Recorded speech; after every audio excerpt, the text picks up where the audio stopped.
श्री स्वामी समर्थ. जय जय स्वामी समर्थ. तुम्हा सर्वांचं पुन्हा एकदा अगदी मनापासून आपल्या या नवीन व्हिडिओमध्ये मी स्वागत करते.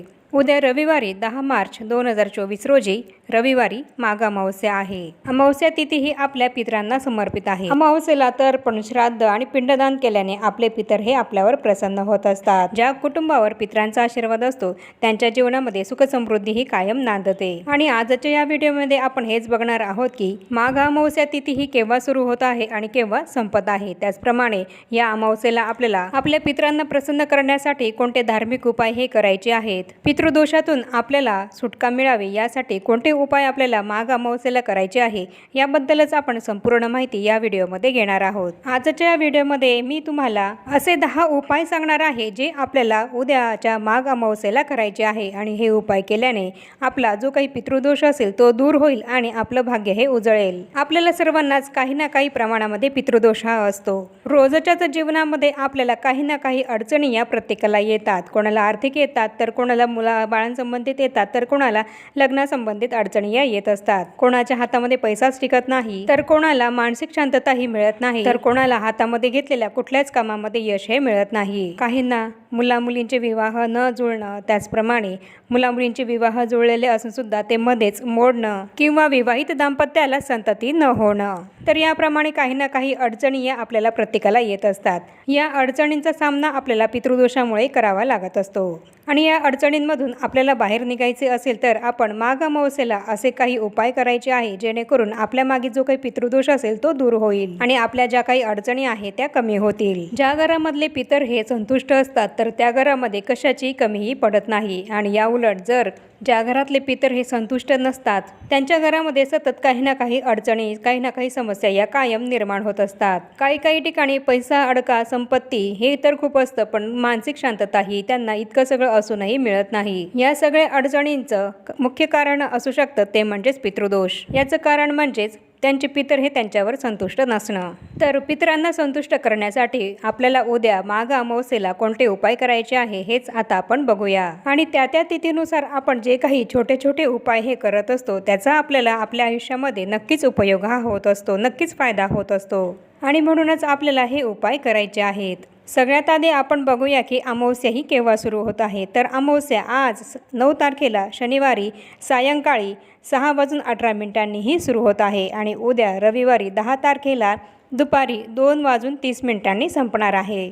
तर असा हा अमावस्येचा काळ आहे. तर अमावस्येला करायचा आपला पहिला उपाय आहे तो म्हणजेच अमावस्या तिथी ही पितरांना समर्पित आहे आणि या दिवशी या तिथीला आपण पवित्र नद्यांमध्ये स्नान हे करू शकतो, त्याचप्रमाणे दान हे करू शकतो. पण आता आपल्याला प्रत्येकालाच नदीमध्ये स्नान करायला जाणं हे काही जमत नाही. तर अशा वेळेस तुमच्या घरामध्ये गंगाजल असेल तर तुमच्या आंघोळीच्या पाण्यामध्ये टाकायचं आहे आणि त्या पाण्याने आंघोळ ही करायची आहे. किंवा जर तुमच्याकडे पंचगव्य असेल तर ते तुम्ही अंगाला लावायचं आहे आणि त्यानंतर आंघोळ ही करायची आहे. तुमच्याकडे जर गंगाजल असेल तर ते तुम्ही तुमच्या आंघोळीच्या पाण्यामध्ये टाकू शकता. आणि जर किंवा गंगाजल नसेल तर इतर कुठल्याही नदीचं पाणी जर तुमच्या घरी असेल तर तुम्ही ते पाणी तुमच्या आंघोळीच्या पाण्यामध्ये टाकून त्याच्याने सुद्धा आंघोळही करू शकतात. त्याचप्रमाणे तुम्ही गरजू आणि गरिबांना तुमच्या यथाशक्ती तुम्हाला जे काही दान करायचे आहे ते सुद्धा तुम्ही अमावस्येच्या तिथीला जरूर करायचे आहे.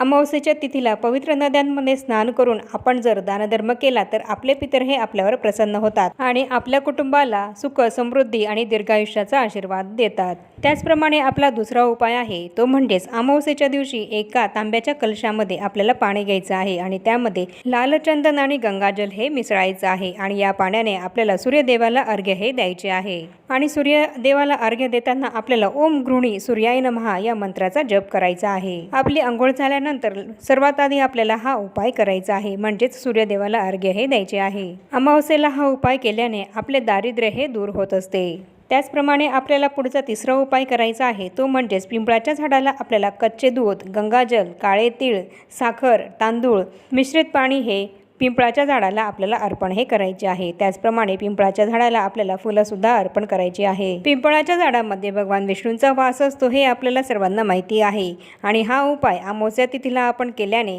या उपायामुळे आपल्याला विष्णुदेवांचा आणि त्याचबरोबर आपल्या पितरांचा सुद्धा आशीर्वाद हा मिळत असतो. त्याचप्रमाणे आपल्याला करायचा चौथा उपाय आहे तो म्हणजेच अमावस्येच्या दिवशी आपल्याला कधीही केस आणि नखे हे चुकूनही कापायचे नाहीयेत. तसंच पुरुषांनी अमावस्येच्या तिथीला चुकूनही शेविंग म्हणजेच दाढी ही सुद्धा करू नये नये असं सुद्धा मानलं जातं। अमावस्येला जर आपण चुकूनही केस किंवा नखे कापली किंवा पुरुषांनी जर दाढी केली तर ते अशुभकारक असं मानलं जातं आणि म्हणूनच अमावस्येच्या तिथीला कधीही केस नख हे कापू नका। आपला 5वा उपाय आहे तो म्हणजेच अमावस्येच्या दिवशी आपल्याला चुकूनही मांसाहार किंवा मद्यपान हे सेवन करायचे नाहीये। आणि जर समजा तुम्ही अमावस्येच्या तिथीला मांसाहार केला किंवा मद्यपान केलं तर तुम्हाला पितृदोष हा होऊ शकतो आणि म्हणूनच या दिवशी चुकूनही मांसाहार हा करू नका किंवा मद्यपानही करू नका। त्याचप्रमाणे अमावस्येच्या दिवशी करायचा आपला 6वा उपाय आहे तो म्हणजेच या दिवशी आपण एखाद्या ब्राह्मणाला घरी बोलवून त्यांना भोजन हे देऊ शकतो। अमावस्येच्या तिथीला आपल्याला एखाद्या ब्राह्मणाला यथाशक्ती दानधर्म हा करायचा आहे। मग त्यामध्ये तुम्ही एखाद्या ब्राह्मणाला तुमच्या घरी जेवायला सुद्धा बोलवू शकता किंवा तुम्हाला त्या ब्राह्मणाला तुमच्या घरी जेवायला बोलवायला जमत नसेल तर तुम्ही त्या ब्राह्मणाच्या घरी जाऊन त्याला अमावस्येच्या तिथीला हिरण्य दान हे नक्की द्या। अमावस्येच्या तिथीला ब्राह्मणाला दानधर्म केल्याने आपले पितर हे आपल्यावर संतुष्ट होत असतात आणि तसंच या दिवशी आपल्याला गाईला सुद्धा एक पोळी किंवा चपाती करून ती खाऊ घालायची आहे। त्याचप्रमाणे कावळ्यांना सुद्धा आपल्याला अन्नदान हे करायचे आहे। त्याचप्रमाणे अमावस्येला करायचा आपला 7वा उपाय आहे तो म्हणजेच या दिवशी संध्याकाळी आपल्या घराच्या ईशान्य कोपऱ्यामध्ये पूजेच्या ठिकाणी देवघरामध्ये आपल्याला शुद्ध गाईच्या तुपाचा दिवा हा लावायचा आहे। हा उपाय केल्याने आपले पितरही आपल्यावर संतुष्ट होतात आणि त्याचप्रमाणे माता लक्ष्मी ही सुद्धा आपल्यावर प्रसन्न होते। तसंच आपला 8वा उपाय आहे तो म्हणजेच या दिवशी आपल्याला सकाळी गव्हाच्या कणकेचे आपल्याला अगदी छोटे छोटे गोळे हे बनवायचे आहे आणि त्यानंतर हे जे आपण पिठाचे गोळे बनवले आहे ते एखाद्या तलावामध्ये किंवा नदीच्या काठी जाऊन ते गोळे आपल्याला त्या तलावामध्ये किंवा नदीमध्ये टाकायचे आहे जेणेकरून ते पिठाचे गोळे त्या नदीमध्ये जे मासे असतील ते मासे हे खातील। याप्रमाणे आपल्याला तलावामध्ये असलेले किंवा नदीमध्ये असलेले माशांना पिठाचे गोळे हे खाऊ घालायचे आहेत। तसंच आपला 9वा उपाय आहे जो आपल्याला उद्या करायचा आहे तो म्हणजेच गरीब असहाय्य अशा लोकांना आपल्याला पोटभर जेवण हे द्यायचं आहे। एखाद्या गरजू किंवा गरीब असहाय्य व्यक्तीला आपल्याला पोटभर अन्न हे अमावस्येच्या तिथीला दान करायचे आहे। म्हणजेच की अमावस्येच्या तिथीला आपल्याला आपल्या यथाशक्ती अन्नदान हे करायचं आहे। अमावस्येच्या तिथीला हे अन्नदान केल्याने आपल्या घरातील आर्थिक समस्याही दूर होते आणि आपल्याला धनलाभ होत असतो। त्याचप्रमाणे आपल्याला अमावस्येला करायचा 10वा आणि शेवटचा उपाय आहे तो म्हणजेच आपल्याला पितरांना प्रसन्न करण्यासाठी अमावस्येच्या दिवशी पिठामध्ये साखर मिसळून ती मुंग्यांना खाऊ घालायची आहे। त्याचप्रमाणे गाईला एखाद्या पोळीसोबत किंवा चपातीसोबत आपल्याला हिरवा चारा हा सुद्धा खाऊ घालायचा आहे। असं केल्याने आपल्याला पितृदोषापासून मुक्ती मिळते आणि तसंच उन्हाळ्यामध्ये पशुपक्ष्यांना अन्न आणि पाणी हे सुद्धा आपल्याला आपल्या घराच्या बाहेर ठेवायचं आहे। हा उपाय तर तुम्ही अगदी रोज सुद्धा करू शकतात कारण आता उन्हाळा हा सुरू होत आहे आणि उन्हाळ्यामध्ये पशुपक्ष्यांसाठी अन्न पाणी हे जर पशुपक्ष्यांसाठी आपण ठेवलं तर आपले पितर हे तृप्त होतात आणि आपल्याला भरभरून आशीर्वाद देतात। तर या सर्व उपायांसोबत आपल्याला पंचमहायज्ञ हा सुद्धा उद्या अमावस्येच्या तिथीला जरूर करायचा आहे। तर याप्रमाणे मी तुम्हाला आपल्या आजच्या या व्हिडिओमध्ये संपूर्ण माहिती दिली आहे की उद्याच्या अमावस्येला माघ अमावस्येला आपल्याला कोणते 10 हे उपाय करायचे आहेत जेणेकरून हे उपाय केल्याने आपल्याला जो पितृदोष असेल त्यातून आपली सुटका होईल याबद्दल संपूर्ण माहितीही दिली आहे। आणि मी सांगितलेल्या या 10 उपायांपैकी तुम्हाला जे उपाय करायला शक्य होईल ते तुम्ही उद्या नक्कीच करा। आणि आता या छोट्याशा माहितीसह आपण आपला आजचा हा व्हिडिओ इथेच थांबूया। चॅनलवर जर पहिल्यांदाच आला असाल तर चॅनलला जरूर सबस्क्राईब करा आणि या व्हिडिओला जास्तीत जास्त लाईक आणि शेअर सुद्धा जरूर करा आणि भेटूया पुन्हा अशाच नवीन एका माहितीपूर्ण आणि महत्त्वपूर्ण व्हिडिओसोबत। तोपर्यंत सर्वांना श्री स्वामी समर्थ।